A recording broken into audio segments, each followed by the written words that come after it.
나는 30대 백수이자 싱글 여성이다. 지난 영상에서 나의 연애와 결혼 생각에 대한 이야기를 했다. 살면서 이런저런 사람들과 연애도 해보았고 이런저런 결혼 생활에 대해 상상해보기도 했지만 역시나 혼자만의 생각과 경험으로는 부족하다. 이럴 때에는 빅데이터의 도움이 필요하다. 그래서 경험자들의 조언을 구하기로 했다. 먼저 결혼 23년 차인 친한 선배를 만나 결혼에 대한 아주 솔직한 질문과 행복하신가요?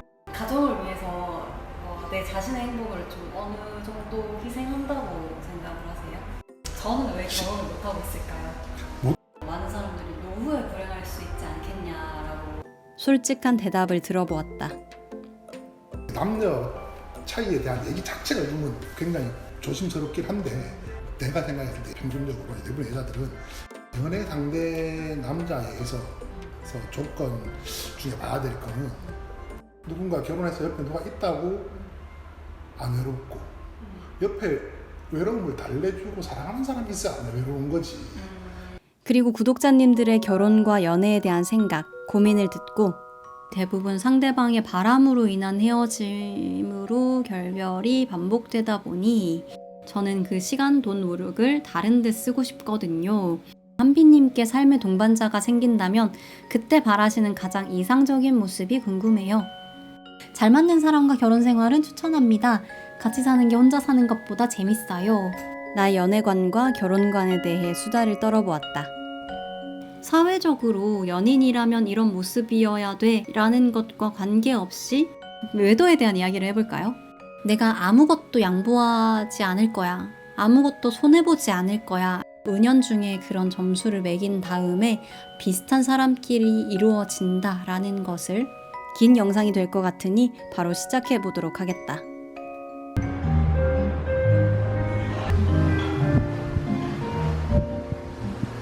결혼을 결심하시게 된 이유가 있을까요? 나 같은 경우에는 연애도 거의 10년 정도 한 상황에서 둘이가 이제 같이 살면 좋겠다라는 생각도 했었고, 그리고 그게 이제 요즘도 쓰는 말이지만 그 결혼 정년기가 돼서 자연스럽게 했던 것 같고, 조금은 내가 생각했던 것보다는 한 2, 3년 정도는 빠르게 된 게 아버지께서 할 거면 빨리 하라는 말에 기반 좀 잡고 하겠습니다 그랬을 때 아버지가 그러면 한 50대에서 해라. 농반진 바로 그렇게 말씀을 하셔가지고. 근데 요즘도 기반 좀 한 60, 요즘은 그러면 요즘 같은 경우에는 한 60쯤. 근데 이제 그런 것 같아요. 기반 잡고 기반 잡아서 미루다가 사회적으로 도저히 미룰 수 없는 나이가 되면 그때 기반은 안 잡았지만 하는 것 같기도 해요. 그런 경우도 있고. 근데 여기 잠깐 딴 얘기 하자면 기반 잡고 결혼한다는 거는 이게 우리 아버지께서 농담 반 진담 반으로 50대에서 해라 그러면 그러시면서 남자들 기반 잡고 결혼한다는 거가 다 헛소리다. 결혼해서 기반 잡는 거다. 그러셨는데 맞는 말씀인 것 같아요. 둘 중에 뭐가 더 빠르냐면은 이거는 이론적으로 경제적인 논리를 봐도 그래요. 결혼할 생각이 있는 사람이면 결혼하고 기반 잡는 게 여러모로 훨씬 빠른 거지.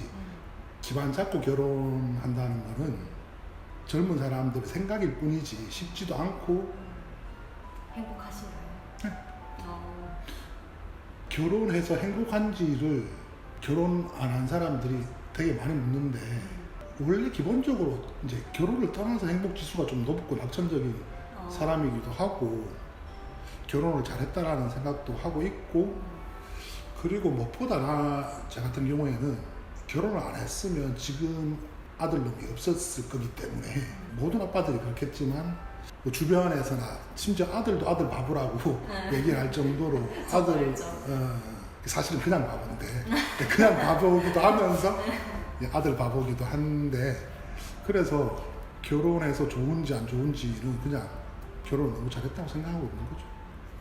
왜 젊은 사람들이 결혼을 안 하거나 못한다고 생각하세요? 이게 경제적인 부분도 분명히 있고, 지금 내가 이제 40대 나이로서 지금 20대, 30대들을 봤을 때 우리 때보다 경제적인 부분이 더 힘든 건 확실한 것 같아요.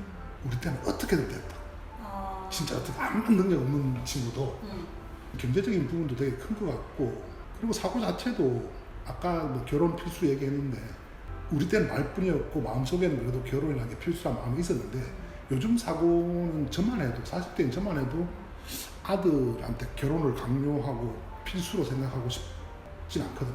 결혼을 안 해도 옛날에 놀 게 없었는데 요즘은 놀 게 많아져서, 그리고 결혼이라는 걸 하게 되면 결혼이든 뭐든 결혼이 아니어도 동거라도 하게 되고 룸메이트라고 나도 같이 살게 되면 어쨌든 서로가 맞춰야 되는데, 요즘 MZ 사고방식에서 굳이 왜 맞춰야 되나?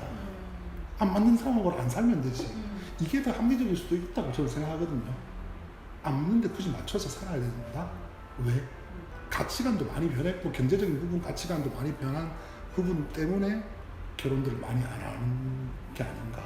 사회 진출 나이가 평균 수명 늘어나면서 사회 진출 나이도 늦어진 만큼, 근데 생물학적으로 결혼하기 제일 좋은, 결혼, 출산, 육아에 제일 좋은 나이는 그대로인데 공부나 이 모든 거에서 젊은 청년들이 독립 또는 하여튼 사회에 나오는 나이가 점점 늦어지고, 그런 것도 이유인 것 같아요. 지금은 너무 할 게 많고 사실 완전 재밌잖아요.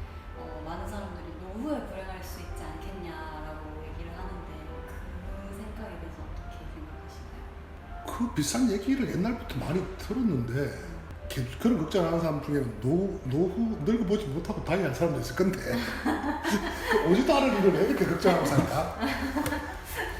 이게 노후 준비라는 거는 나는 이제 생각해야 될 나이긴 한데, 그렇다고 뭐 욜로족이 무조건 좋다는 건 아닌데, 노후도 당연히 대비를 하긴 해야 되지만 그 노후 대비가 결혼하고는 상관이 없는 것 같은데. 누군가 결혼해서 옆에 누가 있다고 안 외롭고, 옆에 외로움을 달래주고 사랑하는 사람이 있어야 안 외로운 거지. 그럼 결혼이 노후 대책 중에 하나? 그건 아닌 것 같아. 시작부터가, 나는 그런 시작점 자체가, 이게 물론 자녀가 나를 부양해주면 좋은 거고 나도 부모님을 부양을 해야 되는데, 그러니까 부양을 기대하고 애를 낳는다는 건 말이 안 되고, 물론 나도 아직 젊진 않지만 완전 노년은 아니어서 노년의 삶을 모르겠지만, 결혼을 했고 안 했고가 노년의 삶이 외롭고 안 외롭고에 절대적인 차이를 주는 건 아닌 것 같고. 저는 조금 든든한 게 친구들 쓱 보면 나만 못 가진 않겠다. 같이 죽으면 우리가 죽을 때도 뭔가 같이 죽으면 나만 외롭진 않겠다. 그러니까 군기교육 때 남자들 군대에서 군기교육되든 영창이든 소대에서 혼자 가게 되면 굉장히 슬픈데 두세 명 같이 가면 그냥 가는 거지. 우리 때 학교 때 뭐 빠따 맞을 때도, 우리는 빠따 맞은 세대니까 반에서 나 혼자 쌤한테 불려가지고 1대1 빠따랑 줄 빠따랑은 다른 거야. 그게 사람인 것 같고. 이 친구들도 볼 거 아니야. 네. 친구가 많지 않지. 지금 얘기하다 보니까 친구가 많지 않겠다. 많지 않은 친구도 이거 보고 이게 참. 그러면 만약에 결혼을 하고 지금 자녀가 있으시잖아요. 근데 결혼을 만약에 내가 안 했다면 지금 어떨 것 같아요? 만약에 지금 애 엄마를 안 만났거나 결혼 전에 어떻게 헤어지게 됐었더라면은 지금 얼굴 안 나가잖아. 네. 이 얼굴 나가면 보는 이게 구독자분들도 아실 건데 엄청 잘생겼단 말이야. 그치. 완전 착살 난단 말이야. 난리 난단 말이야. 근데 사실 약간 위로 기울여. 아니 놀래. 구독자들 놀래버린 거야. 물론 구독자가 갑자기 늘어나긴 할 거야. 얼굴 나가는 순간. 나 같은 경우에 결혼을 안 했다라는 말은, 그렇다면 나는 이 잘생긴 얼굴로 바람둥이의 삶을 살지 않았을까. 가능성 있죠. 그랬을 것 같아. 그렇다면 지금 인터뷰 할 시간도 없지. 여자들 막, 여자들 막 오빠 막. 아우. 오빠 인터뷰 한 번만 해주세요. 지금 이제 아까도 얘기했다시피 아들놈을 너무 좋아하고 해서 지금 삶에 만족하지만, 이 삶을 몰랐다라면, 모르고 그렇게 갔으면 또 지금 좋다고 막 오빠 소리 들으면서 재밌게 살고 있지 않을까? 가정을 위해서 내 자신의 행복을 좀 어느 정도 희생한다고 생각을 하세요? 그 희생하는 부분이 희생까지는 모르겠지만 양보를 하는 순간이 많은데 물론 그런 부분이 있겠지만 근데 내가 여기서 하고 싶은 말은 후배들 또는 우리 아들한테도 하고 싶은 말은 연애든 결혼이든 사람이 하는 대부분의 일들이 먹고 살려고 하는 일이거나 그거 외에는 자기가 행복하려고 하는 일인데 희생이든 양보든 자기가 행복한 거지. 그런 사람을 만나서 연애하고 결혼해야 된다고 생각합니다. 그러니까 양보지만 그 아들을 위해서 양보? 왜 할머니들이 왜 자기 먹을 거 손자 다 해주겠냐? 그러니까 당장은 양보고 희생인 것 같지만 그럼으로써 할머니 할아버지들 더 기쁘고 행복한 거고 그 결혼을 해서 양보하고 희생하는 부분 그런 부분이 오히려 자기를 행복하게 해주기 때문에 희생이다 양보란 생각도 없이 하는 건데 그런 생각이 드는 사람이랑 연애하고 결혼해야 된다고 생각을 하고 그러니까 나는 이제 우리 아들한테도 마찬가지고 그게 아니라면 굳이 연애 결혼을 할 필요가 있나? 차라리 그러면 정말 나는 저 사람을 위해서 다 퍼주고 목숨까지 내줄 수 있다 싶은 사람을 만나서 연애하고 결혼해야지 그 양보하고 평생 퍼주고 하면서도 그게 더 행복한 거지. 이렇게 팍팍해지면서 젊은 사람들이 살기 팍팍해지면서 더 까다롭게 계산적으로 만나는 경향이 있는 것 같아요. 그래서 내가 양보하고 내가 손해본다는 거에 대해서 좀 더 날카롭게 예민하게 반응을 하는 것 같아요. 시대나 환경에 따라서 네. 달라지기도 하겠지. 예전에 양보나 희생을 하려는 마음이랑 요즘처럼 바빠한데 내 먹을 것도 없는데 지금. 근데 그럼에도 불구하고 다 퍼주고 싶은 사람이 나타나.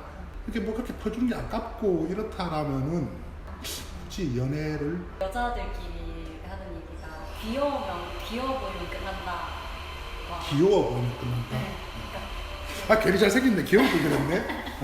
그래서 귀여워 보이면 끝난다는 게 귀여워 보이는 순간 그게 찐사랑이라는 얘기거든요. 근데 아 여자들은 그렇구나. 네, 귀여워 보인다는 게 내가 보살피고 싶은 특성이잖아요. 그래서 불쌍해 보이고 내가 가진 걸 조금 더 내어주고 싶고 이런 게 약간 귀여움인 것 같아요.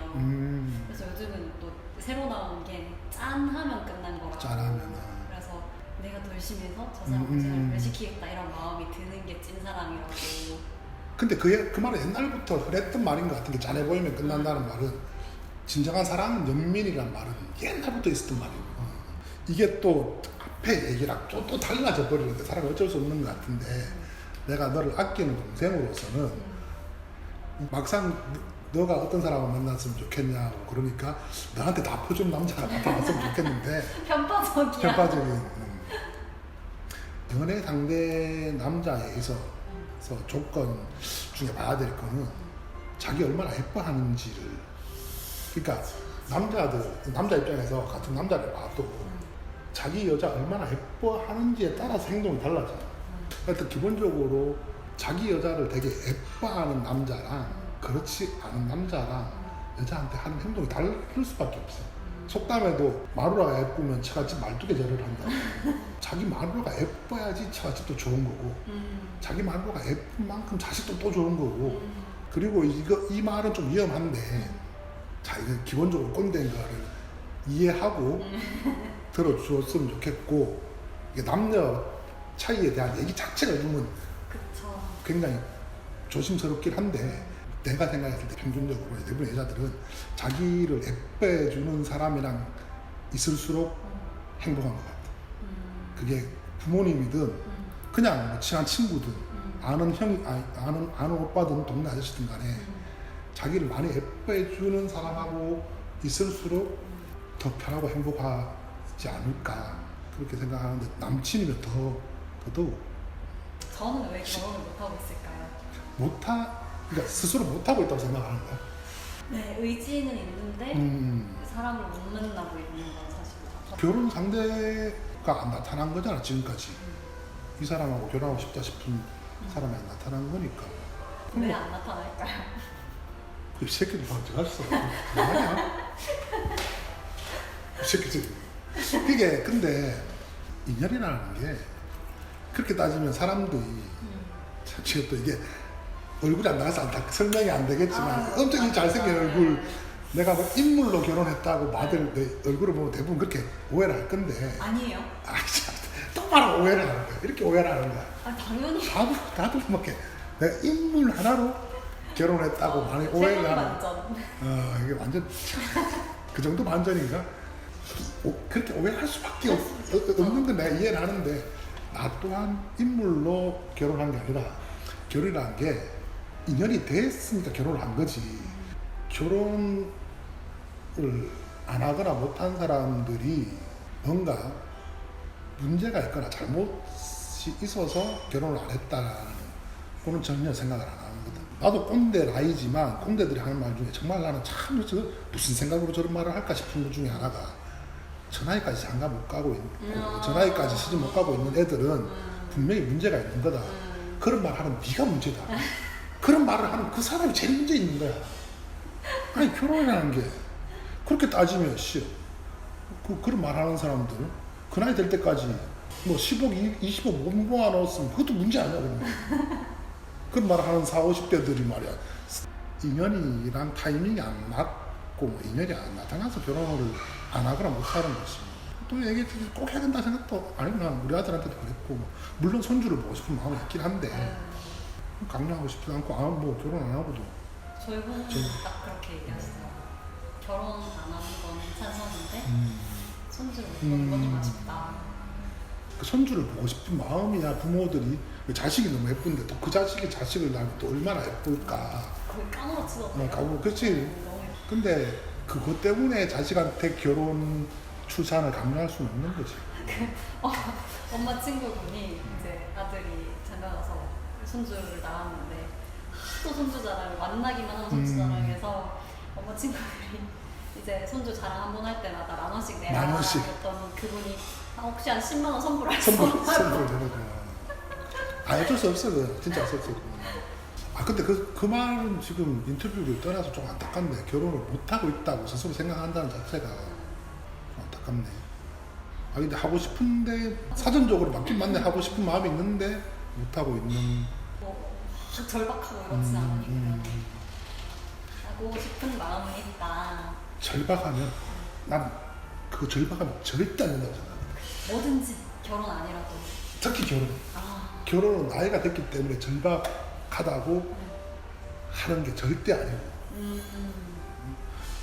우리가 기숙사 룸메만 잘못 만나도 한 학기가 괴로운데 결혼 상대는 평생 물론 뭐 중간에 헤어질 수도 있지만 기본적으로 평생을 함께 할 생각으로 고르는 건데 너무 절박한 나머지 아무나 골라버리면은 판단력이 흐려지. 이게 안 하는 것만 못한 거고 아직도 결혼 정년기 그런 마음에 조급하고 이런 것들이 아직도 있구나. 요즘 젊은 사람들도. 저는 이제 사회적인 기준에서 거의 마지노선이거나 좀 타이트한 사람 벌써? 넘겼다고 생각하는 사람도 있거든요. 약간 지방 기준에서 넘겼고 서울 기준. 그래서 서울 가는 거야? 네. 그래서 서울 가는 거야? 더 가. 개성 정도. 그래서 그쪽으로 가지 북쪽으로 가지 말고 그 나이도 괜찮아. 괜찮아요. No problem. 감사합니다. 아유 길어졌네. 오늘은 전에 제가 커뮤니티 게시글로 여러분들의 의견을 받았어요. 어떤 의견이었냐면 여러분의 연애 및 결혼에 대한 생각들 그리고 결혼을 하신 분과 하지 않은 분들의 이유와 생각이 궁금합니다. 이렇게 게시글을 올렸었어요. 그래서 댓글을 한번 같이 하나씩 읽어보면 좋을 것 같습니다. 마젠타님께서 연애에 대해서 조금 생각해봤는데 서로를 진심으로 사랑하며 아끼는 연애는 연애이고 아니라면 그냥 서로 연인이라는 역할을 수행하는 놀이가 아닌가 싶어요 라고 답변해 주셨는데 이 연인이라는 역할을 수행하는 놀이라는 이 표현이 너무 재밌으면서도 공감이 많이 돼요. 저도 그렇게 느낄 때가 진짜 많았는데 특히 어떨 때 그런 생각이 많이 드냐면 질투 그리고 구속 하는 연애에서 서로 연인이라는 역할을 수행하는 놀이라는 이 말이 되게 와닿는 것 같아요. 물론 당연히 내가 너무 사랑하는 사람에게 다른 이성이 옆에 이렇게 어슬렁어슬렁 거린다면 정말로 질투가 날 수 있겠죠. 아니면은 가상의 존재, 예를 들면 뭐 전 여자친구가 우연히 인스타에 들어가 봤는데 전 여자친구가 나보다 예쁜 것 같아. 뭐 이런 사소한 이유들일 수도 있겠고, 그래서 진짜로 긴장감이 느껴질 수 있겠죠. 연애라는 건 어떤 배타적인 이성 관계를 전제로 하고 약속된 관계니까 그 사이에 제3의 어떤 인물이 들어오면 불안한 거는 당연한 건데도 진짜로 불안한 건지 아니면은 질투 놀이를 하고 있는 건지 헷갈릴 때가 좀 있어요. 그게 물론 나쁘다는 건 아니고 좀 귀엽고 재밌다는 생각이 저는 들 때가 좀 있었는데, 뭔가 이성 친구가 질투라는 행위를 해주면 나는 그거를 귀엽게 봐주고 이런 티키타카를 놀이처럼 역할을 수행하는 그런 느낌을 받았어요. 그리고 구속 같은 것도 마찬가지예요. 내가 상대방이 이 행동을 하는 게 진짜로 싫을 수도 있는데 진짜 그 행동을 하는 게 싫은 게 아니라 뭔가 응당 남자친구라면 이런 것들을 간섭을 해줘야 될 것 같은 마음, 응당 여자친구라면 이런 것들에 개입을 해야 될 것 같은 마음, 이런 걸로 서로의 애정을 확인하는 용도의 놀이가 많이 이루어지고 있다는 생각을 했어요. 여러분 생각은 어떠신가요? 연인 사이에서 역할놀이를 하고 있구나라고 느낀 적이 있으신지, 아니면은 뭐 많은 연인들이 이런 역할놀이를 하고 있다라고 생각을 하시는지 궁금합니다. 그리고 또 그런 것도 있죠. 뭐 응당 남자친구라면, 응당 여자친구라면 이렇게 해야 해라는 이런 마음이 있을 수도 있겠죠.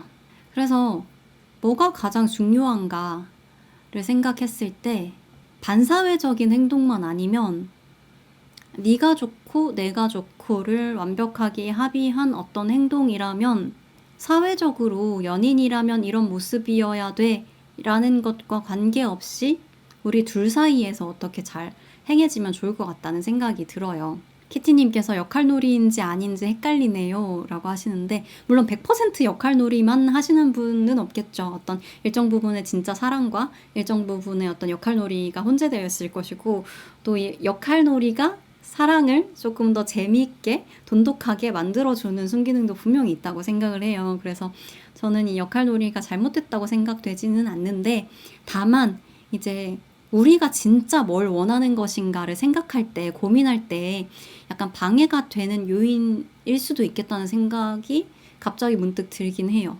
응당 연인이라면 이런 모습이어야 돼 라는 프레임에 우리가 진짜 원하는 것이 좀 가려질 수도 있겠다라는 생각을 해봅니다. 역할놀이라도 재밌다면 오케이입니다. 그것 놀이니까요. 맞아요. 그래서 역할놀이라도 나와 너가 재밌으면, 불쾌하지 않으면 또 연애라는 관계를 더 재밌고 더 건강하게, 그리고 사랑을 돈독하게 만들어주는 그런 비타민 같은 존재가 될 수도 있겠다는 생각을 합니다. 또 저는 결혼을 해서 어떤 혜택을 받는다면 할 수 있을 것 같은데, 그런 게 아니라면 꼭 해야 하나 싶은 생각도 해요.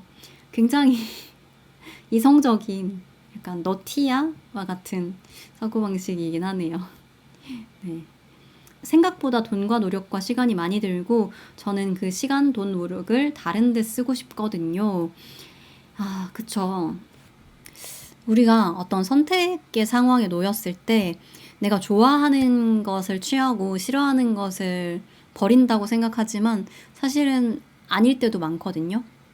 왜냐하면 우리는 한정된 자원을 가지고 있고 그 한정된 자원 내에서 선택을 해야 되고, 조금 중요성이 덜한 건 다 가져갈 수는 없으니까 내가 좋아도 몇 가지는 포기를 하게 되겠죠. 여기서 뭐 자원이라는 건 돈이 될 수도 있겠고, 시간, 체력이 될 수도 있겠고, 감정적인 부분이 될 수도 있을 것 같아요. 그런데 이제 결혼, 연애라는 것이 어쩔 수 없이 자원이 굉장히 많이 들어가는 활동 중에 하나라고 생각을 하거든요. 뭐 돈, 시간은 말할 것도 없고 정서적인 자원도 굉장히 많이 소모를 하는 작업이잖아요. 우리가 연애나 결혼 같은 경우에는 내 인생에 더 중요한 것들이 굉장히 많다. 그러면 후순위로 밀려날 수 있을 것 같아요. 충분히. 그래서 나는 결혼이 너무너무 싫어. 결혼이란 제도가 너무너무 싫어. 라든지 나는 이성에 대한 어떤 성적 호기심도 느낄 수가 없는 사람이야. 이래서 결혼을 안 하고 연애를 안 하는 게 아니라 뭐 좋은 사람이 있으면 만날 수도 있고 결혼을 할 수도 있지만 나는 그것보다 훨씬 더 내 인생에 재밌는 게 많고 중요한 게 많아 라고 생각해서 연애 결혼을 안 하시는 분들이 훨씬 많은 것 같아요. 그래서 연애나 결혼도 이제 여러 가지 우리가 삶에서 즐길 수 있는 아니면 내가 누릴 수 있는 다양한 선택권 중에 하나, 선택지 중에 하나라는 건 뭐 변하지 않는 사실인 것 같아요. 저의 연애관과 결혼관은 이런데 한비님께 삶의 동반자가 생긴다면 그때 바라시는 가장 이상적인 모습이 궁금해요. 이상적인 모습은 없어요. 서로에게 어떤 영향을 주었으면 하는지, 힘들 때 힘이 되고 좋은 일 있을 때 축하할 수 있는 사람이면 좋겠어요. 결혼을 하고 싶으신지? 네, 하고 싶습니다. 어떤 걸 같이 하며 시간을 보내고 싶은지? 아무것도 안 해도 즐거운 관계였으면 좋겠다는 생각을 해요. 너무 추상적인가요? 제일 좋은 관계는 그냥 아무것도 안 해도 시간이 잘 가고 아무것도 안 해도 서로 즐거운 그런 관계였으면 좋겠다라는 이상을 가지고 있습니다. 마젠타님께서 좋은 댓글 달아주셔서 또 재미있는 이야기를 해봤고요. 달꼬나님께서 지난 연애들이 대부분 상대방의 바람으로 인한 헤어짐으로 결별이 반복되다 보니 화가 나네요. 상처가 쌓여 새로운 사람에게 마음을 열기가 힘들고 마음의 벽이 높아졌어요. 저 사람도 또 저러진 않을까 이런 두려움으로 연애를 시작하기가 힘듭니다. 라고 댓글을 달아주셨어요. 화가 나네요? 너무 화가 나고 운이 정말 나빴다 라고 밖에 말씀을 못 드릴 것 같고요. 걱정되는 게 있다면 이상한 생각을 안 하셨으면 좋겠어요. 여기서 말씀드리는 이상한 생각이라는 건 내 탓을 하는 거예요. 내 탓을. 내가 부족해서, 내가 잘 질리는 타입이라서 뭐 이런 생각을 할 수도 있단 말이에요. 이게 한 번도 아니고 여러 번 반복되다 보면 뭔가 나한테 문제가 있나? 내가 문제인가? 이런 쓸데없는 생각을 하게 돼요. 저도 그런 경험이 있었기 때문에 그런 부분이 좀 걱정돼서 말씀을 드리는 거거든요. 일단은 바람이라는 건 100% 그 사람의 잘못이에요. 이거는 뭐 변명의 여지가 없어요. 바람. 외도에 대한 이야기를 해볼까요? 외도에 대한 이야기? 일단 그거잖아요. 그들의 주장은 이거잖아요. 사고다. 제가 자꾸 진지한 이야기에 웃어서 죄송한데 웃어줘야 돼요. 이런 사건에 대해서는 심각하게 얘기해주면 안 되고 그러면은 그들이 굉장히 진지하게 나에게는 중차대한 사건이었어 막 이렇게 생각하거든요. 근데 비웃어줘야 돼요. 이런 일들은. 인간 이하의 짓을 저지르는 사람들에게는 진지한 태도로 접근해 줄 필요가 없거든요. 그렇기 때문에 좀 피식피식 웃음이 나오는데 그들의 논리는 이거잖아요. 그러니까 그 유명한 대사 사랑에 빠진 게 죄는 아니잖아 그거잖아요. 인간이 동물과 유일하게 다른 점은 본능을 거슬러서 이성적이고 합리적인 결정을 내리고 어떤 인간으로서 자기 결정에 대한 책임을 질 수 있다라는 게 동물과 인간의 유일한 단 한 가지 차이라고 생각을 하는데 그것을 저버리고 이제 사랑에 빠진 건 죄가 아니잖아 라고 말한다면 내가 너를 동물 취급하는 건 죄가 아니잖아도 성립할 수 있다고 생각합니다. 그래서 100% 그들이 쓰레기인 거지 나에게 일말의 잘못도 없다는 것을 계속해서 되새기셨으면 좋겠고요. 그리고 이런 분은 좋은 사람을 만났으면 좋겠어요. 이게 새로운 사람을 만나기가 두려운 건 당연하거든요. 그 마음이 이해가 안 되는 건 아니에요. 그래서 막 무리해서 급하게 새로운 사람을 찾아라 이런 말씀을 드리고 싶은 건 아닌데 다만 포기하시지 않으셨으면 좋겠다는 생각이 들거든요. 두려운 마음이 드는 건 사실이에요. 이해가 되고 왜냐하면 교통사고 이야기를 하고 싶은데 제가 운전 연수를 받았어요. 차를 사면서 운전 연수를 받고 운전 연수할 때 그 연수해 주시는 선생님이 이 말씀을 해주셨거든요. 초보 때 운전을 잘 못하니까 사고가 날 수 있다. 근데 교통사고가 한번 딱 나면 초보 입장에서 그게 굉장히 두려운 일이잖아요. 그래서 너무너무 무섭고 운전대를 다시 잡고 싶지 않은 순간이 온대요. 너무 무서우니까. 근데 그때 극복하고 다시 용기를 내서 운전대를 잡아야 결국에는 베스트 드라이버가 될 수 있다. 그런데 많은 사람들이 딱 그 과정에서 첫 번째 사고가 난 순간에 너무너무 무서웠던 그 감정 때문에 운전대를 평생 다시 못 잡는 경우들이 생긴다. 그러니까 앞으로 혹시나 운전을 하다가 사고가 크게 나더라도 그때 잘 넘기고 나서 바로 다시 운전대를 잡아야만 계속해서 운전을 할 수 있다. 이렇게 말씀을 하시더라고요. 그 말이 되게 저는 가슴에 남았어요. 이게 감정이랑 머리랑 따로 놀아서 내가 그래 앞으로는 진짜 좋은 사람을 다시 만나야지, 앞으로 또 연애를 계속 해보려고 노력을 다시 해야지 라고 생각을 하다가도 이게 지난번에 상처를 너무 크게 받았기 때문에 심정적으로 자꾸자꾸 이렇게 사람을 밀어내고 새로운 사람을 만났을 때 이 사람도 혹시? 라고 내 머리와는 다르게 내 마음이 공포를 느끼고 밀어낼 수 있을 거라고 생각을 하거든요. 그런데 그럼에도 불구하고 좋은 분을 만나기 위해서 노력을 해야 된다는 게 제 생각이에요. 왜냐하면 내가 아까 자꾸 이상한 생각을 하게 된다고 했잖아요. 내가 문제인가? 내가 매력이 없나? 이런 생각을 하게 된다고 했는데 저의 경우에는 어떤 이상한 생각을 했냐면 나는 남자들에게 매력이 없는 사람이다 라는 전제가 깔려 있었어요. 근데 그 전제가 웃긴 게 왜 매력이 없냐? 나 스스로를 매력 없는 사람, 내 매력 없는 이성, 매력 없는 여자라고 생각을 했냐 하면 저는 너무 세상에 즐거운 게 많았던 거예요. 그래서 일도 해야 되지만 연기도 해야겠고 뭐 글도 써야 되겠고 유튜브도 해야겠고 재밌는 게 너무 많은 거예요.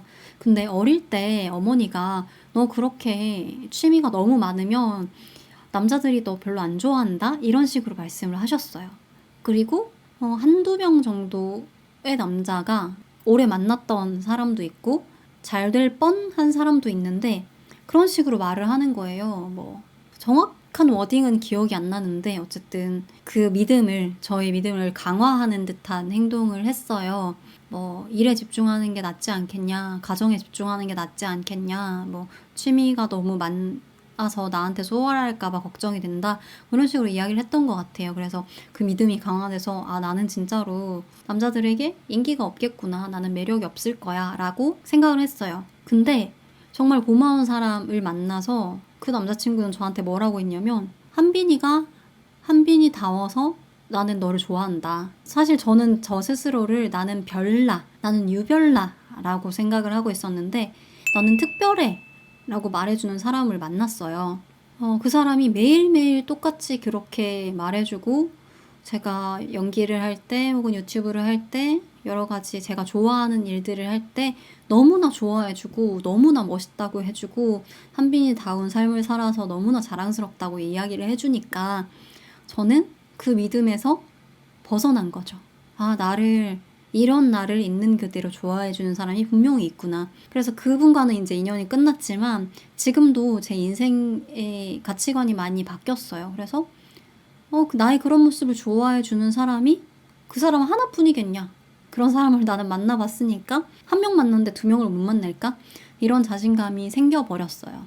이게 모두의 사랑을 받을 필요는 없거든요. 우리가 연애를 해도 한 명이랑만 할 거고 결혼을 해도 한 명이랑만 할 건데 모두의 만인의 이상형일 필요는 없어요. 그래서 저는 제가 예쁜 얼굴이라고 생각하진 않는데 제가 수요는 있는 얼굴이라고 생각하거든요. 그러니까 분명히 저 같은 스타일을 좋아하는 사람이 있어요.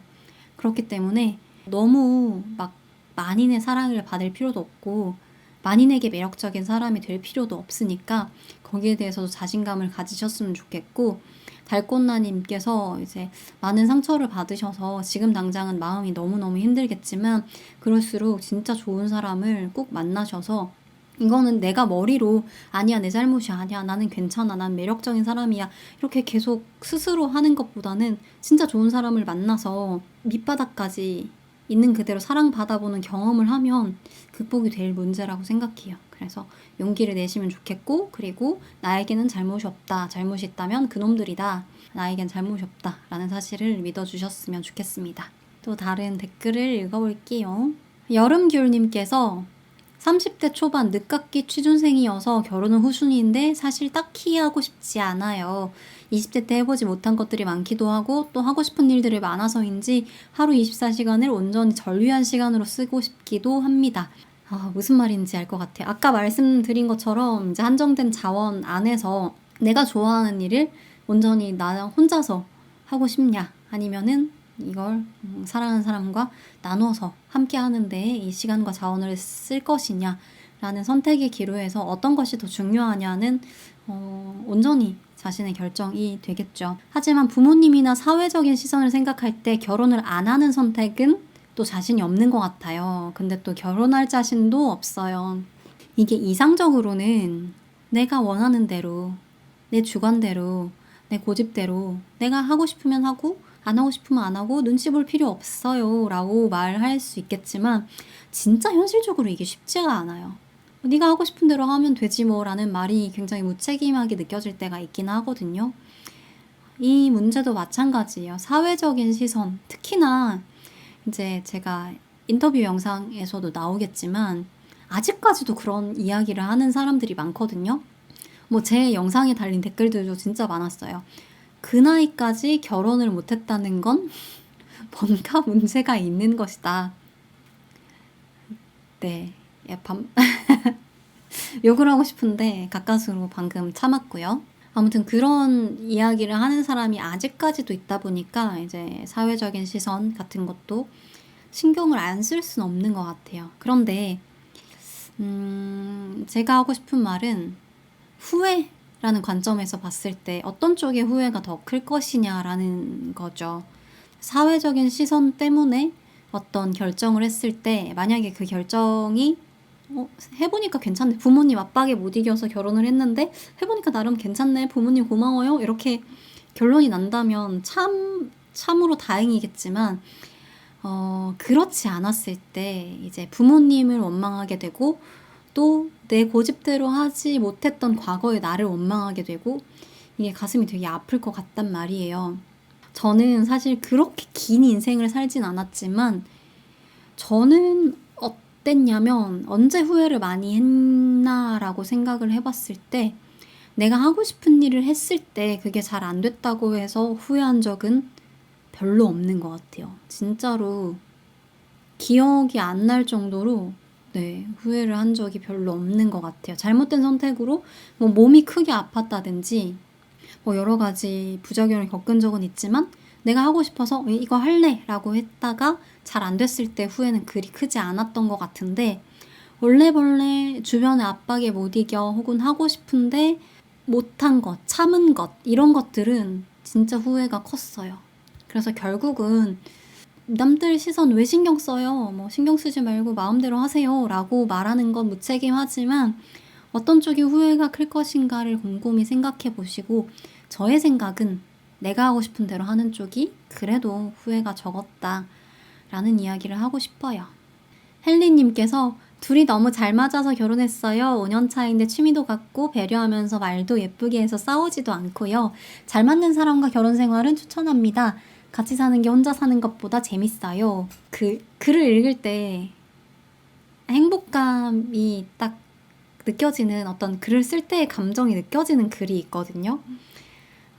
굉장히 행복하신 게 이렇게 글 너머로 느껴져서 뭔가 이렇게 결혼 동기부여 글 같았습니다. 정혁준님께서 결혼을 하기 전에 내가 누구인지 알았어야 했어요. 제 결핍에 정면으로 맞설 생각도 하지 않고 외로워서 도피하듯이 한 결혼이어서 결국 엉망진창이 되었네요. 라고 말씀하셨어요. 이 댓글 두 개가 이제 제가 바로 붙여서 읽어드렸는데 한 분은 결혼에 대해서 굉장히 만족을 하시고 한 분은 굉장히 서글픈 의견을 남겨주셨네요.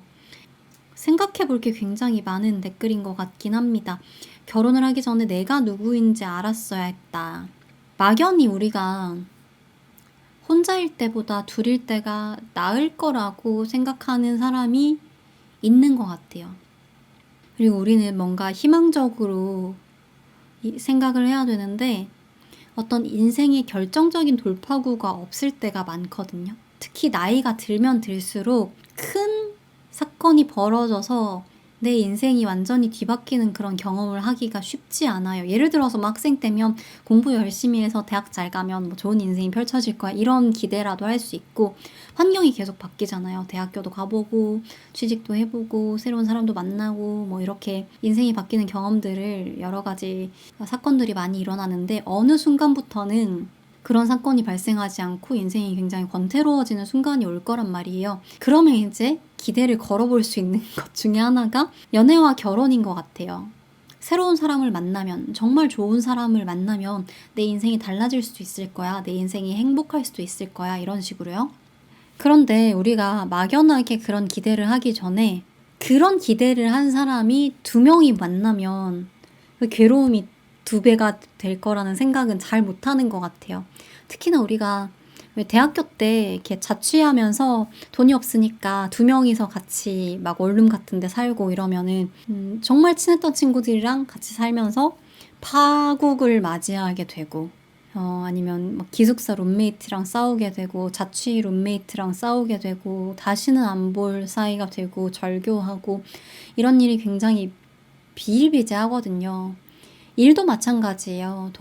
친구랑 동업하지 말라라고 하기도 하고, 동업은 뭐 60살 되면 60살 되면 은퇴라도 하지, 이거는 뭐 평생을 같이 함께 해야 될 사이가 되는 건데, 타인과 특히 성숙하지 않은 2명이 모여서 사는 게 희망적일 거라고 생각하는 게 어떻게 보면 되게 낮은 확률에 베팅하는 거라고 생각을 하거든요. 그래서 우리가 조금 차라리 진짜 더 안전하게 결혼을 하려면, 와 진짜 얼마나 최악일까.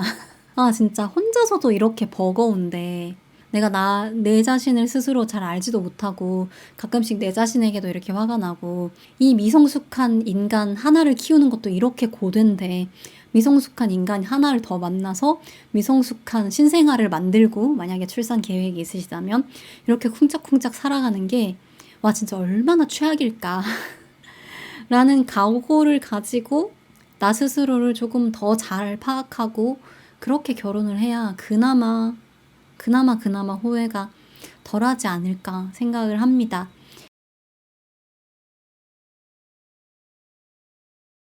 헬리님처럼 너무 잘 맞아서 결혼을 해서 싸우지도 않고 혼자 사는 것보다 훨씬 더 재밌는 결혼 생활을 할 수 있다면 좋겠지만, 인생은 언제나 마음대로 되지 않고 동화처럼 예쁘지 않다는 사실을 우리가 잊지 않아야 할 것 같아요. 혁주님께서 제 결핍에 정면으로 맞설 생각을 하지 않고 외로워서 도피하듯이 한 결혼이라고 말씀을 해주셨는데, 명댓글인 것 같아요. 정말 명댓글인 것 같아요. 수다남녀님께서 100세 시대가 도래한 만큼 인생을 좀 길게 보고 고민할 필요도 있을 것 같아요. 2030 때는 새로운 것도 많고 주변에 사람도 많고 즐거운 일도 많지만 40대 이후부터는 급격하게 인생의 재미들이 사라지는 것 같아요. 그 얘기를 하긴 했거든요. 이제 친구들이랑도 그렇고 인터뷰 해주신 분들과도 결혼을 해야겠다라고 결심하신 분도 있고, 결혼을 절대로 안 하겠다, 나는 비혼주의자다라고 선포하신 분도 있지만, 이 중간에 계신 분들이 굉장히 많거든요. 아까 여름귤님도 하고 싶지 않은데 사회적 시선도 신경 쓰이고 어떻게 해야 될지 잘 모르겠어요. 이제 갈팡질팡 하시는 이 구간에 있는 분들이 요즘은 굉장히 많은 것 같아요. 이 구간에 계신 분들이 고민하는 게 그건 거예요. 나 지금 너무 행복해. 나 혼자 사는 거 진짜 좋고 너무 만족스러워. 여행도 다니고 혼자서 할 것도 많고 친구들도 만나고 취미생활도 하고 너무 좋아. 근데 나중에도 이럴지는 모르겠어. 이게 주된 고민의 요지인 것 같아요. 그래서 이분도 40대 이후로는 급격하게 인생의 재미들이 사라지기 때문에 조금 인생을 길게 보고 고민해봐라 이렇게 말씀을 하시는 것 같아요. 이게 결혼을 한 사람과 안 한 사람의 그리고 특히 자녀를 출산하고 자녀를 길러보신 분과 길러보지 않은 분들 사이에 간극이 너무 크고, 이게 안 해본 사람은 해본 사람의 생활을 반의 반도 유추조차 할 수 없다는 것, 그리고 하고 나면 무르기가 힘들다는 것, 이 점이 굉장히 선택을 어렵게 하는 포인트 중에 하나인 것 같아요. 결혼이야 뭐 정말 아니면 물을 수 있는 선택이라고 뭐 양보해서 말씀드리더라도, 출산 같은 경우에는 이게 물을 수 없는 선택이기도 하고, 또 출산을 해서 아이를 길러보신 분들은 아이를 낳기 전에는 절대로 상상조차 할 수 없었던 새로운 세계가 열린다. 근데 이거를 자녀가 없는 사람에게 절대로 말과 설명과 어떤 표현으로 납득시킬 수가 없는 부분이잖아요. 이 중간에 벽이 너무 세서 이게 더 선택을 곤란하게 하는 것 같아요. 결혼을 하면 일단 자유가 제한되는 건 팩트. 출산하면 더 제한되는 것도 팩트. 맞아요. 근데 이 기꺼이 제한 당하고 싶은 결혼 생활을 꿈꾸지 않을까 싶어요. 내가 아무것도 양보하지 않을 거야. 아무것도 손해보지 않을 거야. 라는 마음가짐으로 하는 사람이 있을까요? 그렇다면 불행하겠죠. 불행해지겠죠. 나는 절대로 결혼해서도 모든 자유를 혼자 살 때처럼 누릴 거야. 사랑하는 사람을 위해서 내 시간과 내 여유와 내 자원을 절대로 양보하지 않을 거야. 라는 생각으로 결혼하는 사람이 있을까요? 네, 그래서 기꺼이 제한당하고 싶은 사람을 찾고 싶다는 생각을 합니다. 자녀를 만약에 낳게 된다면 더더욱 기꺼이, 네, 저희 부모님이 저한테 하셨던 것처럼 더더욱 기꺼이 자유를 포기하고 자유 이외에도 훨씬 더 많은 걸 포기하고 싶어 하겠죠. 포기하면서도 너무나도 기쁜 그런 삶을 살고 싶어요. 너무 동화 같은 이야기를 제가 하고 있는 건지 모르겠지만 이상은 그렇습니다. 한비님은 나중에 결혼식 어떤 식으로 하고 싶으신지 궁금해요. 제가 너무 낭만이 없는 건지 모르겠는데 방금 결혼식에 대해서 슥 생각했는데 굉장히 피곤해졌어요. 굉장히 힘든 행사가 될 것으로 예상되고, 어른들의 행사니까 구색을 잘 갖춰서 하고 싶습니다. 그날에 제 외모가 빛났으면 좋겠다라는 생각은 기본적으로 하고 있지만, 어떠한 결혼식을 막 꾸리겠다 이런 거에 대해서는 큰 의미를 두고 있는 건 아닌 것 같아요. 제가 농담으로 그런 말 하거든요. 남편 빼고 다 준비됐다고. 왜냐하면 제가 이제 주변에 연극이나 공연계에 계신 분들도 많고 영화계에 계신 분들도 많고, 그래서 한 분이 이제 본식 영상 촬영해 주시기로 약속이 된 상태고, 또 MC 보는 언니가 있어요. 친한 언니가 MC를 봐서 그럼 이 언니가 사회를 봐주겠다 이렇게 약속을 했어요. 자, 그러면 뭐 줄에는 없어도 되니까 요즘은, 그러면 다 사회자도 준비됐고 사진 찍을 사람도 있고 영상 찍을 사람도 있고, 저는 이제 특별히 더 다이어트를 하지 않아도 좀 마른 체격이기 때문에 뭐 결혼식 전에 다이어트를 하지 않아도 돼. 그러면은 나도 준비됐어. 자, 그러면 이제 남편만 빼고 다 준비됐다 이러고 이야기하고 다니는데, 친구들이 야 그거 빠져도 되는 거냐고. 그게 빠지면 안 되는 거 아니냐 이렇게 말하고 있는데 우스갯소리를 해봤습니다. 자녀를 낳게 되신다면 어떤 자녀로 키우고 싶으세요? 사랑받는 것이 전혀 어색하지 않은 자녀로 키우고 싶습니다. 민주님께서 맞아요. 제 친구도 아이를 낳아야만 알 수 있는 행복은 안 낳아본 사람한테 설명 못하니까 질문받아도 막 전파하거나 그러진 않는데요. 맞아요. 근데 어떤 부분에서 전파가 되냐면, 오히려 야, 애 낳으니까 너무 좋아. 애 꼭 낳아야 돼. 진짜 행복해. 이건 안 낳아보면 몰라. 이렇게 말로 막 떠드는 사람보다는 그 변화된 모습, 그리고 아이를 너무너무 사랑하고 아끼고 거기에서 막 행복감을 느끼는 모습, 그런 모습을 보면서 동기부여를 더 받는 것 같아요. 저의 경우에는 제가 살던 아파트 그 정원을 산책을 하고 있었는데 유모차에 아기를 태우고 유모차를 끌고 가시는 할머니를 봤어요. 그러니까 자기 손자겠죠? 근데 진짜 막 너무 예뻐가지고 막 어쩔 줄을 모르면서 이 애를 막 죽여 살려 막 이런 표정으로 막 까무러칠 듯이 예뻐하시는 걸 봤어요. 이렇게 산책하면서 살짝 스쳐 지나가는 그 순간에 그 모습을 보고 말로 설명해 준 것도 아니고 오랫동안 그 옆에서 지켜본 것도 아닌데 정말 얼마나 사랑하면, 사람이 사람을 얼마나 사랑하면 저런 모습이 나올 수 있을까? 얼마나 좋으면, 이런 진심이 너무 와닿았던 적이 있어요. 그래서 말로 야 너 애 낳아, 애 낳아, 애 낳아, 애가 얼마나 예쁜지 알아? 애 낳으면 얼마나 행복해지는지 알아? 이렇게 하는 것보다 훨씬 더 그 행복한 모습 자체가 동기부여가 많이 되는 것 같아요. 남자들은 예쁜 여자만 원하고 여자들은 키 크고 능력 있는 남자만 원하는 것 같아요. 결국 소수의 사람들만 사교계에서 활동할 자격을 얻는 것 같아서 안타깝네요. 한국은 경제 성장을 대가로 낭만과 행복을 잃은 게 아닐까요? 라고 말씀해 주셨어요. 이 댓글에 대해서 여러분의 생각을 듣고 싶어요. 제 의견을 바로 말할 수도 있지만 지금 함께 하고 계신 여러분들의 의견을 한번 들어보고 싶어요. 배원님께서 결국은 끼리끼리라고 생각한다. 잘난 여자, 예쁜 여자만 사교계에서 활동하는 게 아니라 못난 사람 어울리고 잘난 사람 어울린다. 그렇기 때문에 결국 자기 짝이 있다. 이런 말씀을 하시는 거겠죠? 사실 저는 그렇다고 생각하지 않아요. 사람의 가치는 외모와 재력으로만 결정되는 게 아니니까요. 맞아요.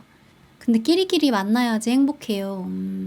제 세상 속의 끼리끼리는 서로를 생각하는 마음이 비슷한 크기인 거라서 어떤 말씀 하시는지 알 것 같아요. 그런 경우가 많지만 꼭 다 그렇진 않은 것 같아요. 정말 그 사람의 내면을 보고 사귀는 경우도 많다고 생각해요. 내면과 그 사람의 진심으로요. 달꽃나님이 이렇게 말씀해 주셨어요. 남자들은 예쁜 여자만 좋아하고 여자는 키 크고 능력 있는 남자만 좋아한다. 그래서 이런 완벽한 사람들만 연애, 결혼 시장에서 자격을 얻는 것 같아서 슬프다. 낭만과 행복이 없다. 라는 주장에 대해서 어떻게 생각하시는지. 일단 그러면 여러분들의 좋은 생각들을 많이 들어봤으니까 제 생각을 한번 이야기를 해볼까요? 일단 한 줄 한 줄씩 한번 볼게요. 남자들은 예쁜 여자만 원하고 반대되는 사례를 주변에 한번 쓱 찾아보세요. 내 주변에 연애를 하고 남자친구가 있고 혹은 결혼한 여자 지인들을 쭉 나열해 봤을 때 그들이 모두 객관적으로 예쁜가를 생각해보면 전혀 그렇지 않습니다. 두 번째, 여자들은 키 크고 능력 있는 남자만 원하는 것 같아요. 내 주변에 결혼을 한 지인들을 쭉 이렇게 머릿속에 나열을 해봤을 때 그들이 다 키 크고 능력이 있는가? 전혀 그렇지 않습니다. 전혀 그렇지 않은 사람들이 많죠. 결국에는 성향이에요. 성향. 분명히 이건 절대 안 된다라는 기준, 그리고 나는 이런 사람을 꼭 만나고 싶다라는 기준들이 본인들에게 있는 것 같아요. 그런데 그 기준이 나에게 없는 사람이 사회적 기준을 많이 따르는 것 같다는 생각이 들어요. 여기서 말하는 사회적 기준은 그거겠죠. 능력, 그리고 평가할 수 있는 매기기 쉬운 어떤 외적인 가치를 가지고 점수를 대략적으로 매겨서, 물론 어떤 객관적인 점수를 너는 59점, 너는 78점 이렇게 매길 수는 없지만 우리가 사실은 알고 있잖아요. 은연중에 그런 점수를 매긴 다음에 비슷한 사람끼리 이루어진다라는 것을 은연중에 알고 있죠. 그래서 누가 더 아깝다 이런 이야기들이 나오기도 하고요. 그게 이제 사회적 기준, 타인들이 말하는 기준이라고 생각하고, 소수의 사람들만 사교계에서 활동할 자격을 얻는 것 같아서 안타깝네요. 여기에 대해서는 과연 사교계만 그럴까라는 생각을 하긴 합니다. 기본적으로 어떤 공평함이라는 환상이 우리에게 있을 수 있겠죠. 능력도 없고 키도 작고 외모가 예쁘지 않고 말도 톡톡 쏘지만 그렇지만 사랑을 받아야 돼. 내가 선택한 사람에게 사랑을 받아야 돼. 그렇지 않은 것은 불공평해.